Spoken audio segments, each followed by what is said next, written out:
Commander HFY sat in the dark corner of the cantina, his three eyes staring into his drink. The war correspondent Veltara leaned forward, her recording device capturing every word. The old Corvanian warrior looked tired, older than his years should have made him. "We thought they were primitive," HFY began, his voice rough from too many battles and too much regret. "When our scout ships first found Earth, we laughed. Actually laughed. Their technology was so far behind ours that our military computers couldn't even classify it properly. The Corvanian Empire had been expanding across the galaxy for 300 years. They had conquered dozens of worlds, absorbed countless species into their empire. Some fought back, others surrendered quickly. All of them had been predictable. The High Command sent me the first reports about humans," HFY continued. "Their ships were made of simple metal. No energy shields, no plasma weapons, no quantum drives. They used chemical rockets to get off their planet. Chemical rockets. We stopped using those 1,000 years ago." Veltara nodded, encouraging him to continue. She had heard stories about the human war, but never from someone who had actually fought in it.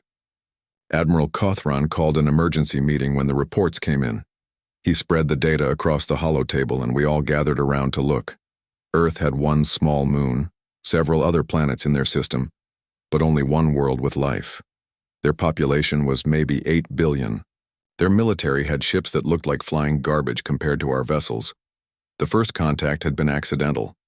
A Corvanian exploration fleet, led by Captain Morvek, had entered the solar system looking for mining opportunities. They found asteroid belts rich with metals and started setting up extraction operations. "That's when we met Captain Jake Morrison," HFY said, and something changed in his voice. Fear, maybe, or respect. "His ship was called the UES Liberty. It was maybe 1/10 the size of our smallest warship. When Captain Morvek's sensors detected it, we thought it was a cargo vessel. Morrison had been leading a routine patrol near the asteroid belt when the alien ships appeared. His crew of 30 humans found themselves facing a Corvanian fleet of 12 vessels, each one massive and bristling with weapons. Morvek sent the standard surrender demand. Every species we had ever encountered followed the same pattern. They would see our superior technology, realize they couldn't win, and surrender to avoid unnecessary deaths. It was logical. It was civilized. But Morrison's response had shocked every Corvanian who heard it. "Come and take it," Morrison had said, over the communication channel. His voice was calm, almost friendly, like he was inviting them for dinner instead of refusing to surrender to overwhelming odds. The Corvanians had waited for clarification. Surely the human commander had misunderstood. Captain Morvek sent another message, explaining in simple terms that resistance was futile and that surrender would ensure the safety of his crew.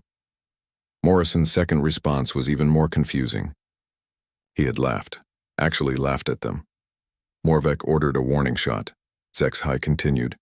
One plasma bolt, fired wide of the human ship, just to show them what they were facing. We expected immediate surrender after that demonstration. Instead, the Liberty had opened fire. The human ship's weapons were primitive by Corvanian standards. Simple kinetic projectiles fired by magnetic acceleration. No energy beams, no quantum torpedoes, just chunks of metal moving very fast through space. "The first shots bounced off our shields," HFY said. Morvek actually felt sorry for them. He ordered another warning, telling them their weapons couldn't penetrate our defenses. That's when Morrison's tactical officer, a woman named Lisa Warren, had done something impossible. Instead of firing randomly, she had coordinated the Liberty's weapons to hit the same shield section repeatedly. Not with more powerful weapons, but with perfect timing and accuracy. Their primitive computers calculated our shield refresh rate, HFY explained, his voice filled with grudging admiration. Warren figured out the exact moment when our shields would be weakest after each hit. Then she timed her shots to arrive at that precise instant.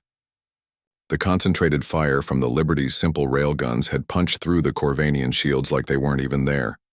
The first projectile had torn into the hull of Morvek's flagship, venting atmosphere and killing 6 crew members. "We couldn't believe it," HFY said. Our technology was superior in every way, but somehow these primitives had found a way to make their crude weapons effective against us. The engagement had lasted only 20 minutes, but in that time, Morrison's crew had disabled 2 Corvanian vessels and damaged 3 others. Engineer Pete Collins had somehow managed to boost the Liberty's power output beyond what should have been possible, while the weapons crews fired with mechanical precision that impressed even veteran Corvanian gunners. When Morvek finally destroyed the Liberty, we thought that would be the end of it, HFY continued. 1 small human ship against 12 of ours. We had won, but it had cost us more than any single ship should have been able to inflict. But as the Liberty died, Morrison had sent one final message to the Corvanian fleet. Not a surrender, not a plea for mercy. Instead, he had transmitted the coordinates of the engagement and a simple statement. Tell Earth what happened here. Tell them we held the line. We thought he was being dramatic, HFY said. We thought it was just primitive emotion overriding logic. We couldn't have been more wrong. The data from the engagement had been sent back to Corvanian High Command, along with Morvek's report.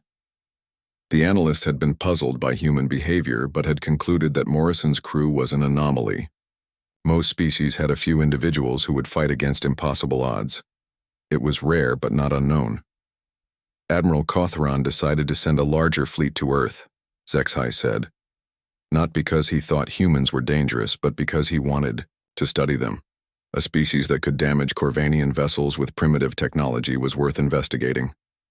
The second fleet had been 3 times larger than the first. 40 ships under the command of Fleet Admiral Velthok, with orders to establish communication with Earth's governments and offer them a place in the Corvanian Empire. We thought it would be simple, HFY concluded, draining his drink. We would arrive at Earth with overwhelming force. They would see the futility of resistance, and they would surrender. Every other species had followed the same pattern. We had no reason to think humans would be different. Veltara looked up from her notes. But they were different. Oh yes, HFY said, signaling for another drink. They were very different. And we were about to learn just how different in the worst possible way. HFY's voice became quieter as he began the next part of his story. The cantina around them had grown more crowded, but the alien war veteran seemed lost in his memories of a battle that had changed everything. Fleet Admiral Velthok was confident. When we arrived at Titan Station, HFY said, 40 of our best warships against what our intelligence said was 12 human vessels. We had studied the Morrison incident and prepared countermeasures. We thought we understood what we were facing. Titan Station orbited around one of the outer planets in the human solar system. It was a mining and refueling post, heavily defended, but not a major military installation. The Corvanian plan was simple. Destroy the human fleet, capture the station, and use it as a base for negotiations with Earth. Admiral Kate Sullivan commanded the human defense fleet from her flagship, the UES Defiance. Her ships were larger than Morrison's Liberty had been, but they still looked primitive compared to Corvanian vessels. The humans had no energy shields, no plasma weapons, no quantum communications. Their ships were just metal and determination. Velthok opened communications and offered surrender terms, HFY continued. Standard procedure. The humans would be treated well if they surrendered immediately. Their station would not be harmed, their crew would not be hurt. It was generous, considering their hopeless situation. Sullivan's response had been even more shocking than Morrison's. She had not only refused surrender, but had counter-offered. The humans would allow the Corvanian fleet to leave the system immediately and unharmed, provided they never returned. 40 ships against 12, HFY said, shaking his head. The odds were more than 3 to 1 in our favor, and she was offering to let us retreat. Velthok thought it was some kind of primitive joke. The battle began when Velthok ordered a demonstration. One of the smaller human ships, a destroyer called the UES Courage, was targeted for destruction. The concentrated fire from 5 Corvanian dreadnoughts should have vaporized it instantly. Instead, something impossible happened. The Courage began spinning on multiple axes while launching clouds of metallic chaff and electronic decoys. The primitive human ship became almost impossible to target accurately, while its own weapons fired in seemingly random directions. We thought they were panicking, HFY said. Random fire, evasive maneuvers without purpose. But then we realized the Courage wasn't firing randomly at all. Every shot was calculated to ricochet off the metal debris they had launched, changing direction and hitting us from unexpected angles. Lieutenant Commander Ryan Hayes, the Courage's captain, had turned his ship into a three-dimensional artillery platform. By using the space around Titan Station as a giant ricochet chamber, he was able to attack the Corvanian fleet from directions their shields weren't designed to protect. The Corvanian commanders had never seen anything like it. Their tactical computers couldn't predict where the human shots would come from next, because the humans were literally making their weapons bounce off obstacles to change direction mid-flight. That's when we started to understand, HFY said. These weren't primitive weapons being used primitively. These were primitive weapons being used by minds that thought in ways we had never encountered. The human Marines Amy Chen and Carlos Rodriguez led boarding parties that used the chaos of battle to attack damaged Corvanian ships. Instead of using transport pods like civilized species, they fired themselves through space in individual suits, using magnetic grapples and personal rockets to land on enemy hulls. They moved through our ships like ghosts, HFY said, his three eyes distant with memory. Chen's team disabled our main guns by simply unplugging power cables. Rodriguez's squad turned our own security systems against us by feeding false data into our computers. They weren't trying to conquer our vessels, they were turning them into weapons against us. But the real horror for the Corvanian forces came when they began taking prisoners. Captain Mordan of the dreadnought Vel'Sharai had captured several human crew members when the destroyer UES Honor was crippled by plasma fire. Medic Helen Torres, communications officer Ben Parker, and 3 other humans had been taken to Mordan's ship for interrogation. Standard procedure called for prisoners to be questioned about military capabilities, fleet positions, and command structures.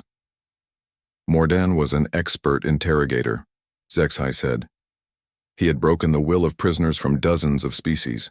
Vulcans, Zethari, Quintar, all of them eventually provided intelligence when faced with our neural manipulation devices. The humans were different. When Torres was questioned, she gave only her name, rank, and a number that meant nothing to Corvanian intelligence. When subjected to pain, she did not break down or beg for mercy. Instead, she began reciting what sounded like poetry. It was called the Code of Conduct, HFY explained. Some kind of military doctrine that all human soldiers memorized. No matter what Mordan did to them, they would only repeat the same information over and over. Name, rank, serial number, nothing else. Parker had been subjected to neural torture devices that should have shattered his mind within minutes. Instead, he had somehow maintained enough mental discipline to give false information that led 3 Corvanian squadrons into an ambush. Torture. Humans weren't just refusing to break, HFY said. They were actively working to harm us even while being tortured. It was like fighting an enemy that felt no pain and knew no fear. The battle's turning point came when human pilot Danny Wright's fighter was disabled by Corvanian fire. His ship was crippled, his weapons were destroyed, and his life support was failing. Any rational being would have ejected and hoped for rescue. Wright had done something else. He had used his fighter's remaining momentum to ram directly into the bridge of Velthok's flagship. The impact had killed Wright instantly and severely damaged the command center, killing the fleet admiral and 6 senior officers. It wasn't desperation, HFY said. Wright's final transmission showed he was calm, almost cheerful. He apologized to his commander for losing his ship, then asked her to tell his family he had done his duty. Then he laughed, actually laughed, as he flew into certain death. The destruction of the flagship had thrown the Corvanian fleet into confusion. Without central command, individual ship captains had begun making their own decisions, and Corvanian military doctrine was not designed for independent action. Sullivan had immediately exploited the chaos. Her ships had split into small groups and attacked the disorganized Corvanian vessels from multiple directions simultaneously. What should have been an easy victory for superior technology became a running battle that lasted 14 hours. We lost 8 ships, HFY said quietly.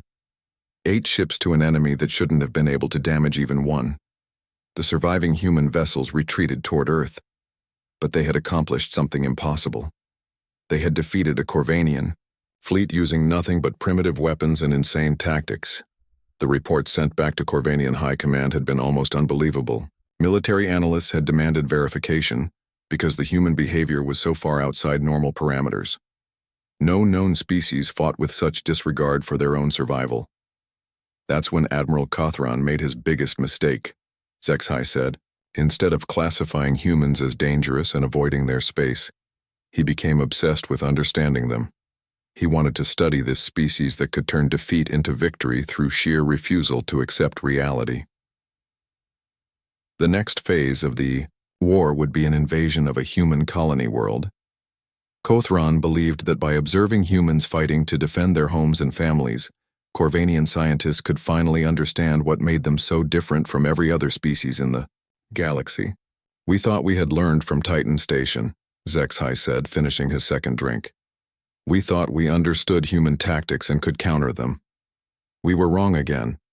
We were about to discover that what we had seen at Titan Station wasn't human warfare at its most dangerous, it was just the beginning. The cantina had grown quieter as the night wore on. Zexhai ordered his third drink, and Veltara noticed his hands shaking slightly as he lifted the glass. Whatever memories he was about to share were clearly the worst ones. New Texas was supposed to be easy. Zexhai began, his voice barely above a whisper. A small colony world with 50,000 humans, mostly farmers and miners. Our intelligence said they had maybe 5,000 soldiers in a small garrison. General Vexmore brought 100,000 troops, 20-to-1 odds. It should have been over in a week. The planet was in a strategic location between human space and the expanding Corvanian Empire. Taking it would give the Corvanians a forward base for future operations and provide human subjects for study.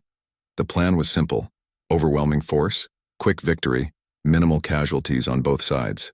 We thought we understood humans after Titan Station, Zexhai continued. Brave fighters, yes, but still bound by logic. Even the most determined species will surrender when facing impossible odds, especially when civilians are at risk. Colonel Sandra King commanded the human garrison on New Texas. When the Corvanian invasion fleet arrived in orbit, she was offered the standard terms: surrender, and the civilian population would be protected; resist, and the colony would be destroyed from space. King's response had been to request 24 hours to consider the offer. Vexmore had agreed, thinking it showed human reasonableness. The colonists would see the massive fleet overhead and pressure their military to surrender, rather than face annihilation. We should have been suspicious when she asked for time, Zexhai said. But we thought it meant she was being rational. We were monitoring their communications and everything seemed normal. Families were having dinner, children were going to school, workers were reporting to their jobs. What the Corvanians didn't realize was that the normal activity was carefully planned. While civilians appeared to go about their daily lives, they were actually implementing evacuation and resistance plans that had been prepared for months. Dr. Alice Foster, the colony's chief physician, had spent the day moving medical supplies to hidden caches throughout the countryside. Her husband, Paul Foster, who managed the colony's power systems, had been quietly modifying industrial equipment to serve military purposes. When the 24 hours were up, King rejected our surrender demand, Zexhai said. But here's what: we didn't understand. She hadn't spent that time preparing to fight us. She had spent it preparing to make us fight the entire planet. The Corvanian landing began at dawn on the second day. 100,000 troops descended in transport ships, expecting to face 5,000 human soldiers in defensive positions around the main settlement.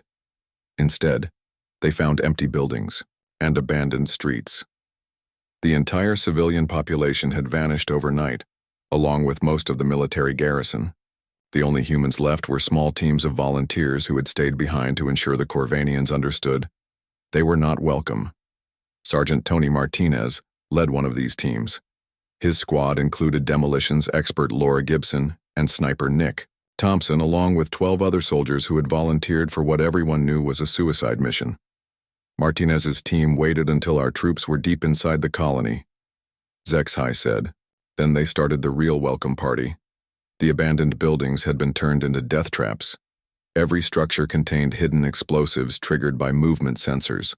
The power plant that Paul Foster had modified became a massive bomb that took out 3,000 Corvanian troops when Gibson detonated it remotely. We lost more soldiers in the first hour on New Texas than we had lost in the previous 50 years of expansion, HFY said. But that was just the beginning. The real nightmare started when we realized the civilians hadn't evacuated. They had gone underground. The colony had been built over an extensive network of natural caves and mining tunnels. What the Corvanians had thought was a simple farming settlement was actually a fortress designed to shelter the entire population, while small teams of fighters waged guerrilla warfare from hidden positions. Former police chief Mike Johnson and his deputy commander, Grace Adams, had spent years preparing for exactly this scenario. Every adult colonist had been trained in basic combat and demolitions. Every child knew the tunnel system well enough to guide fighters to strategic positions. We controlled the surface, but they controlled everything underneath, HFY explained. Our troops would secure a building during the day, and by morning it would be filled with explosives. We would clear a street and snipers would appear in windows we had already searched. Communications officer Emma Davis had established a network that allowed the human resistance to monitor Corvanian radio traffic and spread false information. She fed the aliens reports of human positions that led patrol after patrol into carefully prepared ambushes. The psychological effect on Corvanian troops was devastating. They were fighting an enemy that appeared and vanished like smoke, striking from impossible directions and melting away before retaliation could be organized. Thompson's sniper team was the worst, HFY said, and his voice carried genuine fear. They could hit targets from distances our own marksmen couldn't match, using primitive chemical-powered weapons that our sensors couldn't track.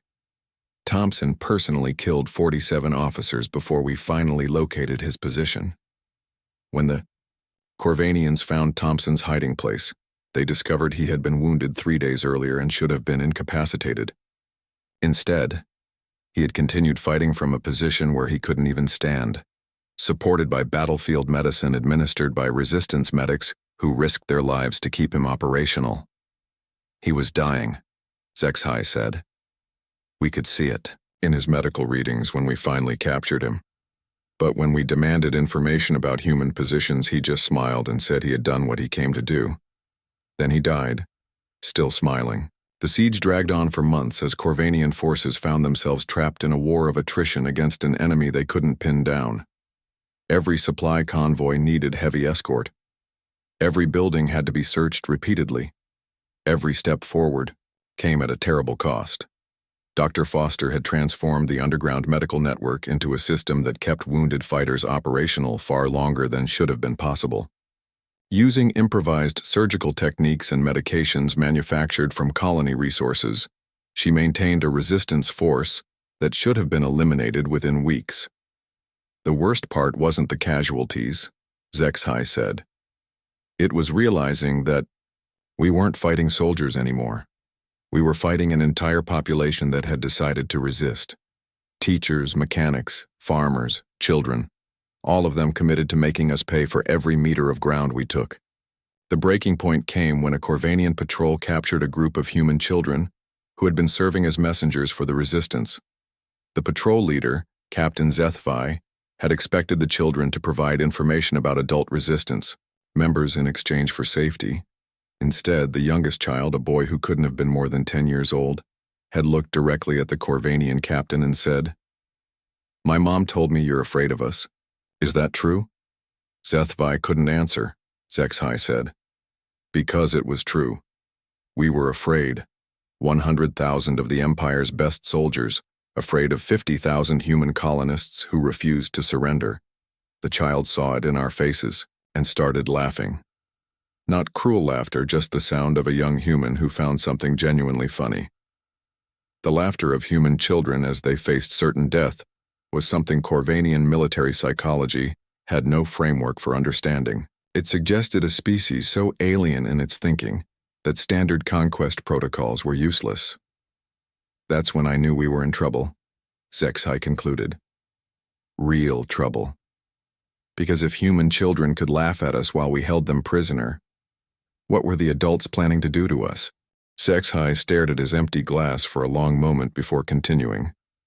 The cantina around them had grown almost silent, as if other patrons sensed the weight of the story being told in the corner booth. 8 months, he said finally. The siege of New Texas lasted 8 months. What should have been a quick occupation became the longest single engagement in Corvanian military history, and we were losing. The human resistance had evolved during those months from desperate survivors into something the Corvanians had never encountered before, an entire population that had weaponized itself. Former Police Chief Mike Johnson and retired Army Captain Grace Adams had created a command structure that operated from the tunnel networks, coordinating attacks across the entire planet. They learned our patterns faster than we learned theirs, HFY continued. Every tactic we tried, they found a counter for. Every weakness we exploited, they turned into a trap.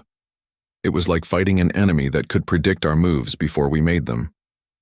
Communications Officer Emma Davis had become the key to human success on New Texas. Her ability to intercept and decode Corvanian battle frequencies had allowed her to do more than just gather intelligence. She had begun psychological warfare on a scale the Corvanians had never experienced. Davis would feed false information into Corvanian communication networks, creating confusion about troop positions and battle plans. She reported fictional human casualties to make the Corvanians believe they were winning, then used their resulting overconfidence to lead them into ambushes. She made us paranoid, HFY said. Every order we received could have been real, or could have been human misinformation. Our officers stopped trusting their own communications. Some units stopped responding to commands entirely because they couldn't tell which messages were genuine.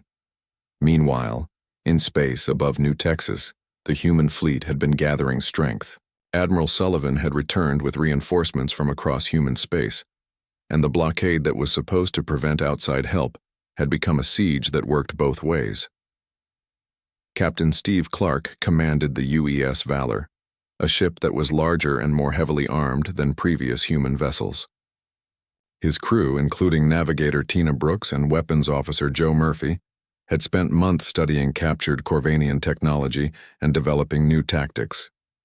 Clark's ship was still primitive by our standards, HFY said, but the humans had learned from every engagement. They had figured out how to modify their weapons to be more effective against our shields. They had developed new armor that could resist our plasma weapons. They were adapting faster than we could counter them. The real breakthrough came from an unexpected source. Dr. Kevin Bell, a civilian scientist who had been working in one of the hidden underground laboratories, had been studying Corvanian shield technology with engineer Maria Santos. Bell and Santos had discovered something that Corvanian engineers had never considered. Their own shields had a fundamental weakness that could be exploited by precisely timed electromagnetic pulses. The discovery required equipment and knowledge that should have been impossible for humans to obtain. They had captured one of our damaged fighters months earlier, HFY explained. Instead of trying to fly it or use its weapons, they had taken it apart piece by piece to understand how our technology worked. Bell and Santos had literally reverse-engineered our most advanced systems using primitive human tools. Working with colony resources and improvised manufacturing, they had created devices that could generate electromagnetic pulses at exactly the right frequency to disrupt Corvanian shields. The weapons were crude and had limited range, but they made Corvanian technological superiority irrelevant. The first time they used these weapons, we thought our equipment was malfunctioning, HFY said. Our shields would flicker and fail for no apparent reason. Then human kinetic weapons would tear through our armor like it was made of paper. By the time we realized what was happening, they had destroyed 6 of our ground support vehicles. The human resistance began sharing Bell's discovery through their communication networks. Within days, electromagnetic pulse weapons were being manufactured in hidden workshops throughout the tunnel system. Every human fighter became capable of disabling Corvanian equipment at close range. But the real turning point came when human reinforcements finally broke through the orbital blockade. The relief fleet was led by Captain Alex Turner aboard the UES Retribution, supported by 12 other warships that represented the largest human military force ever assembled. Turner's fleet didn't fight like any human force we had encountered before, HFY said, his voice filled with something between fear and admiration. They had learned from every previous engagement and incorporated those lessons into their tactics. But more than that, they fought with a coldness that was terrifying. The space battle above New Texas was not the desperate struggle that characterized previous human engagements. Turner's ships moved with mechanical precision, targeting Corvanian vessels with calculated efficiency. There was no bravery, no heroic sacrifice, just methodical destruction of everything in their path. They had stopped being brave, HFY said. Brave soldiers take risks to achieve victory. What we faced above New Texas was worse, human soldiers who had become professional killers. They didn't take risks because they didn't need to. They had become better at warfare than we were. The combined space and ground assault overwhelmed the Corvanian forces on New Texas. Turner's fleet destroyed the orbital blockade, while the surface resistance launched coordinated attacks on every Corvanian position simultaneously. Navigator Tina Brooks had calculated firing solutions that allowed human ships to provide artillery support for ground forces without risking civilian casualties. Weapons Officer Joe Murphy had coordinated orbital bombardments with surface teams to eliminate Corvanian strongholds with surgical precision. We lost 60,000 troops in 12 hours, HFY said quietly. 60,000 soldiers killed by an enemy that had been fighting us for 8 months with improvised weapons and civilian volunteers. It was the worst military disaster in Corvanian history.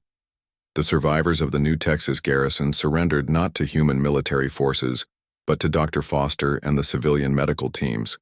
The same humans who had been hiding in tunnels and treating wounded resistance fighters became the ones who provided medical care to captured Corvanian soldiers.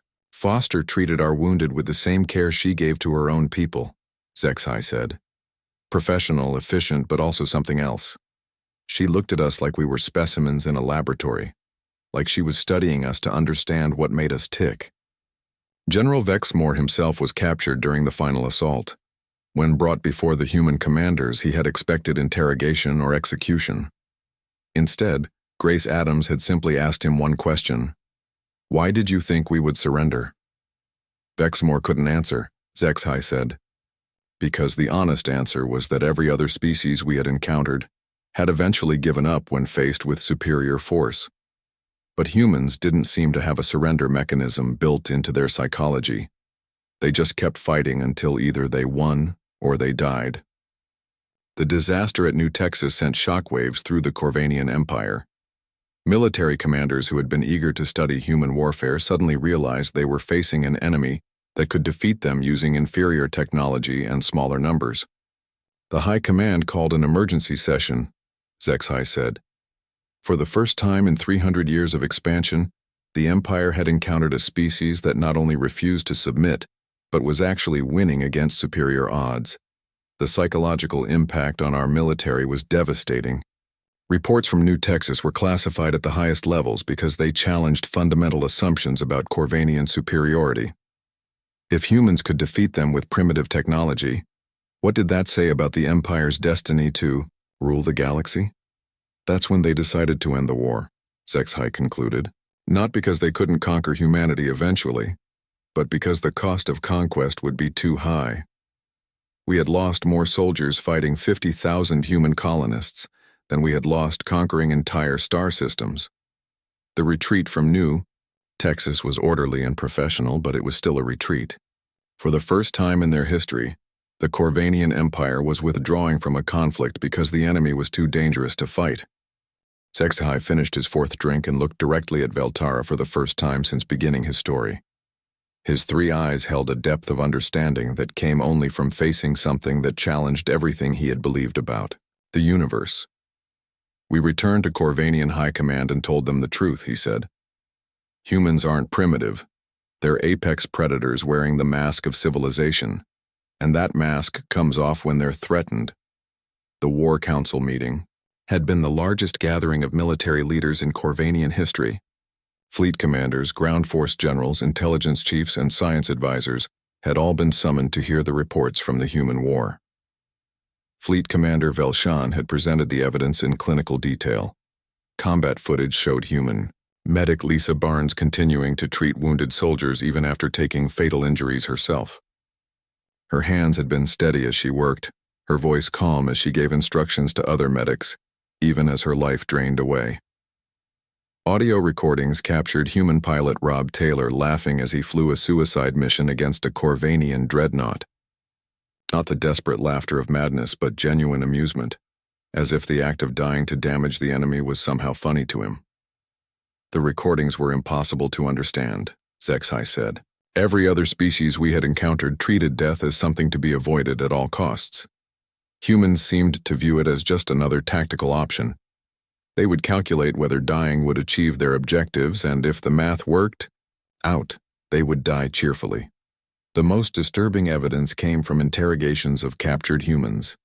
Marine Corporal Doug Fisher had been taken prisoner after single-handedly holding a defensive position against 50 Corvanian soldiers for 6 hours. When finally overwhelmed, he had killed 12 attackers and wounded 30 more. Fisher should have broken under interrogation, HFY explained. We used every technique we had developed over centuries of expansion: pain, psychological pressure, neural manipulation, sensory deprivation. Nothing worked. He would only repeat the same information over and over: name, rank, serial number. But Fisher had done more than just resist interrogation. Analysis of his statements revealed that he had been feeding his captors false information disguised as resistance breaking. Names he provided led to dead ends, positions he described contained nothing but traps, and strategic assessments he gave under torture were actually intelligence designed to help human forces. He was still fighting us while we held him prisoner, HFY said. Even under torture, even facing certain death, he was looking for ways to damage our war effort. It was like fighting an enemy that never stopped being a soldier, no matter what we did to them. The Corvanian science teams had been studying human equipment captured during the war, and their findings had shattered assumptions about human technological development. What appeared to be primitive design was actually sophisticated engineering, focused on reliability rather than advancement. Dr. Clara Nelson, a human xenobiologist captured during the New Texas siege, had been brought to the council meeting to explain human thinking. Her testimony had been the most disturbing part of the entire briefing. She told us that humans evolved as persistence predators, HFY said. On their homeworld, they hunted by simply following their prey until it collapsed from exhaustion. They didn't need to be faster or stronger than what they hunted. They just needed to never give up. Nelson had explained that human technology was deliberately designed to continue functioning under extreme conditions. Their weapons had manual backups because humans expected equipment to fail and planned to keep fighting anyway. Their ships had redundant systems because humans assumed they would be damaged and wanted to remain operational. She said something that haunted every officer in that room. HFY continued. She looked at the Council of War and said, "You can't break us because it's not in our nature. You can kill us, but you can't make us quit. And there's a difference." The Council had reviewed tactical analyses from every engagement of the war. In battle after battle, humans had found ways to turn their technological disadvantages into strategic advantages. Their primitive computers were harder to hack than advanced Corvanian systems. Their simple weapons were more reliable than complex energy weapons. Their basic armor was easier to repair than sophisticated power suits. Every piece of human equipment told the same story, HFY said. They had designed their technology for a war of attrition that could last decades or centuries. While we built weapons to win quick victories, they built weapons to keep fighting no matter how long the war lasted. The psychological profiles of human prisoners had revealed something even more disturbing. Unlike other species, humans seemed to lack a natural submission response. When faced with overwhelming odds, other species would eventually surrender to preserve their lives. Humans would evaluate whether continued resistance served their strategic objectives, and, if it did, would continue fighting until death. The psychiatrists couldn't explain it, HFY said. Every species we had encountered had some psychological mechanism that would eventually choose survival over continued resistance. Humans appeared to be able to consciously override that mechanism whenever they decided it was necessary. Admiral Cothron had asked the critical question, how do we defeat an enemy that doesn't know how to lose? The answer from the military analysis teams had been stark. Victory over humanity was possible, but the cost would be the destruction of Corvanian civilization. Conquering Earth would require committing the Empire's entire military for what could be decades of warfare against an enemy that would never stop fighting. The war games all showed the same result, HFY said. We could eventually win, but we would lose so many ships and soldiers that other species would be able to defeat what was left of our empire. Fighting humans to the finish would mean the end of Corvanian expansion forever. Fleet Commander Velshan had recommended a new classification for humanity. Class X, threat status. Not because they were technologically advanced, but because they were psychologically incompatible with conquest. Any attempt to force human submission would result in perpetual warfare. The final decision had been unanimous. The Corvanian Empire would withdraw all forces from human space and establish a permanent exclusion zone around their territory. Any Corvanian ship that entered the zone would be considered lost with all hands. We classified Earth and all human colonies as off-limits, HFY said, not because we couldn't conquer them, but because conquering them would destroy us in the process. It was the first time in Corvanian history that we had encountered a species too dangerous to fight. The official record stated that humans had been granted independent status due to their unique strategic value as potential allies. The classified truth was that humanity had been quarantined because they represented an existential threat to Corvanian civilization. Word spread through the galaxy faster than we could contain it, HFY said. Other species heard that the mighty Corvanian Empire had retreated from a single star system defended by primitives. Our reputation for invincibility was shattered overnight. Human trading vessels began appearing in neutral space within months of the war's end. Other species, emboldened by Corvanian withdrawal, began establishing diplomatic relations with Earth. The balance of power in the galaxy had shifted because one small species had refused to surrender. The humans never boasted about their victory, HFY observed. They just went back to their normal lives as if fighting off galactic conquest was routine business. That might have been the most terrifying thing about them. They treated warfare as a job that needed to be done, not as something special or heroic. Veltara looked up from her notes. What happened to you after the war? I was retired with full honors, HFY said. Officially for distinguished service, but really because I knew too much about human capabilities. The Empire didn't want officers who had fought humans spreading stories that might damage military morale. He stood up slowly, looking older than his years. Tell the galaxy about the humans, he said to the correspondent. Tell them that there's a species out there that doesn't know how to quit, doesn't understand surrender, and sees death as just another tactical option. Tell them to stay away from Earth because the humans aren't the prey in this galaxy. They're the hunters, and they're patient enough to wait for the right moment to hunt. As HFY walked away into the night, Veltara realized she had witnessed something unprecedented. A proud warrior admitting that his entire civilization had been afraid of a species they could have crushed through sheer technological superiority. Theodore. Humans had won their war not through better weapons or superior tactics, but through something simpler and more terrifying. They had simply refused to lose.